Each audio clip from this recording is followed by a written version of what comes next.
So before I actually talk about the war, what I want to do is do a thought experiment to examine how we can understand what's going on between the United States and Iran, okay? So let's do a thought experiment. And the thought experiment is this. Let's just say that there's a bully, okay? And he's the biggest guy in the school. And he has a gang, okay? These are his friends. And there's like maybe 4 of them.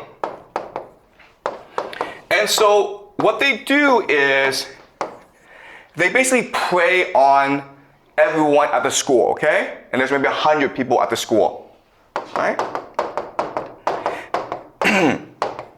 And so what they do is they make everyone in the cafeteria pay a tax. Okay, if you want to go in the cafeteria and eat, you have to pay a tax.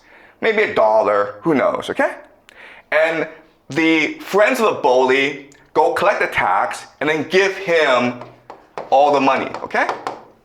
And that is the structure of the school, where if you want to eat lunch in the cafeteria, you have to pay a tax, and the bully's friends collect the money, and the bully shares the money amongst his gang, okay? Now, at first, people are okay with this system because they think that it's actually beneficial because the bully is keeping the peace and order in the cafeteria, right? He's keeping everyone safe. So yeah, I pay $1, but it's not that much money. And we're all safe so that we can all enjoy our lunch in peace in the cafeteria, okay? But then what happens over time is that the bully gets more and more arrogant because he feels invincible. Everyone just obeys him. So he develops the idea of hubris. And the idea of hubris is that no one has the courage to challenge me. Everyone's afraid of me, and therefore I can do whatever I want. So what does he do? Well, the first thing he does is that he charges more money from everyone, okay? So the tax goes up, and so people are disgruntled about this. Okay, they don't understand why they're paying more to the bully, okay? But not only that, but what he will also do is pay less money to his friends so that he can have more money because he wants to buy a car or he wants to go to Paris for the summer, okay? Does that make sense? Okay, so everyone's not happy about this, but this is the reality that they live in, and there's nothing they can do about it. And so people just put up with it. One day, a new kid comes into the school, okay? The new kid.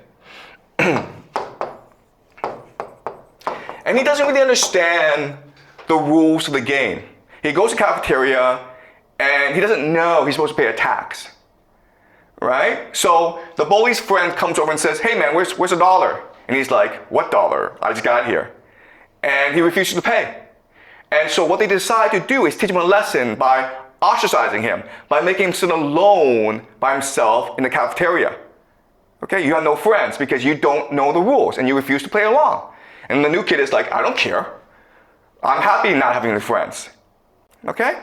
And so then the bully and his friends start to discuss, how can we get this new kid to play along? And so they decide what they're going to do is they're going to curse him. They're going to bully him, okay? So the new kid goes to lunch and he's eating his lunch, and the friends come down and start to curse him, says, you're a wimp. Do you want to fight us? And what the new kid does is he just ignores these guys. And these guys are like, what's going on, man? Why is he afraid of us? And slowly what happens is that the other people, the other kids, recognize that, wow, maybe it is possible to rebel against the bully. Maybe it is possible not to pay these stupid taxes. And so they start talking to him secretly, okay? They give him presents, they start to smile at him and say hi to him, okay? But the new kid just ignores everything, right? And then the friends are like, you know what? We don't actually benefit this much from this relationship anyway. Maybe if we appoint this new kid as the new bully, the new boss, he'll treat us better. And then you have other friends who are like, you know what? this bully, he's fat, he's ugly, maybe I should be the boss, okay? So just because a new kid comes in, doesn't know the rules, and he's willing to challenge the reality, challenge the assumptions, the values of this cafeteria, now there's dissent, now there's rebellion going on, okay? And different people are talking to him and trying to form alliances with him. But what he does, and it's really, really interesting, is that he just ignores everyone and keeps focused, okay? And then one day, the bully's friend comes over and says, you know what, you're a whip. And the new kid finally says, I'm not afraid of you, okay? And then this friend goes back and tells his boss, hey, this new kid said, he's not afraid of you, man. What are you gonna do about it? And the bully gets really angry and says, I'm going to go punch his face, okay? So the bully goes in front of the new kid and says, if you don't apologize, I'm going to punch you in the face. And the new kid's like, what did I do wrong? What should I apologize for? And the bully's kind of confused, so he goes away, comes out the next day and says, you apologize now, man! And the kid's like, okay, for what? Tell me to apologize for what? And this goes on for a long time, okay? And then eventually, the bully gets so pissed off that he punches the new kid in the face, okay? So he started it. The new kid, he's hurt, but he decides to punch the bully back in the face, okay? And the bully's stronger, so he beats the bully up. So he beats up the new kid. But what's happened now is that everyone in the school has seen that the bully is not that strong. Everyone's seen that the bully is actually pretty weak. And so they recognize that, hey, if we stand alongside the new kid, we can beat the bully. All right? And eventually what happens is the bully is defeated. Does that make sense to you guys? All right, so certain things to understand is that, yes, the bully has escalation dominance because he's stronger and he's the biggest kid in the school. He can beat up everyone. But what wins the fight is control. What wins the fight is calibration, strategic flexibility. The fact that the new kid has many different options and he's picking the option that is most strategically advantageous to him. Okay? Now, and what you will notice from this example is the bully doesn't have that many options, actually, because he needs to maintain the idea of face or credibility, right?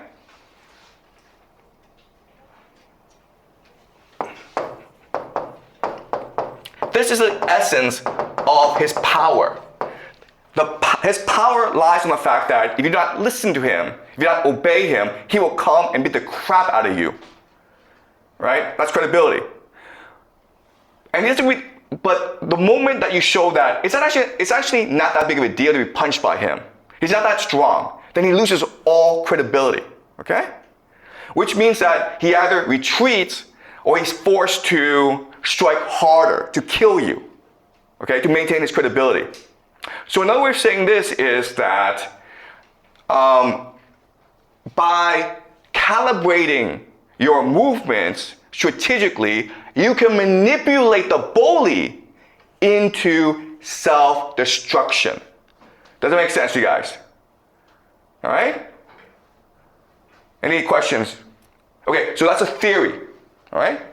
So now what we're going to do is we're going to apply this theory, the law of escalation, to what's happening in the Middle East. Okay, we're going to do that by looking at the escalation ladders of both Iran and the United States. All right. Okay.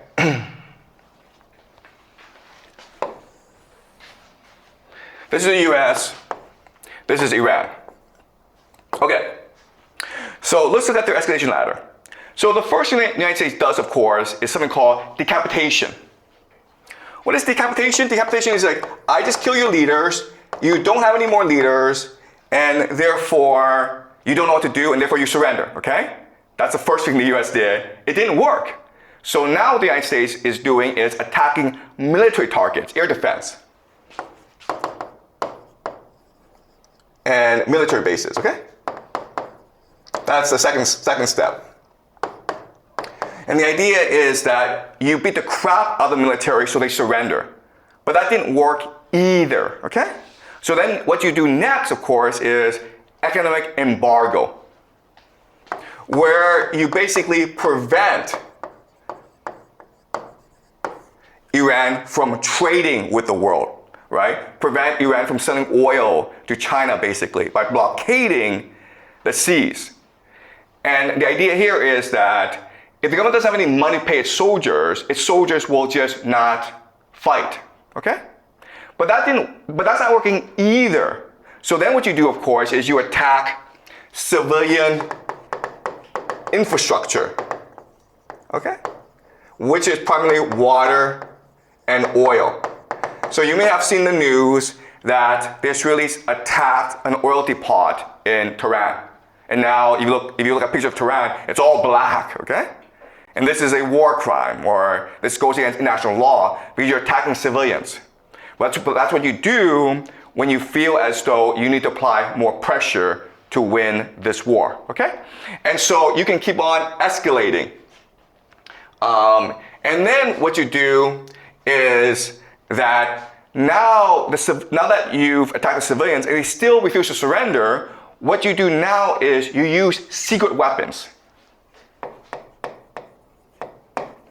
Secret weapons might be advanced missiles that no one's ever seen before, okay? And the point of these secret weapons is to scare the crap out of people and say, you see how dominant we are, okay?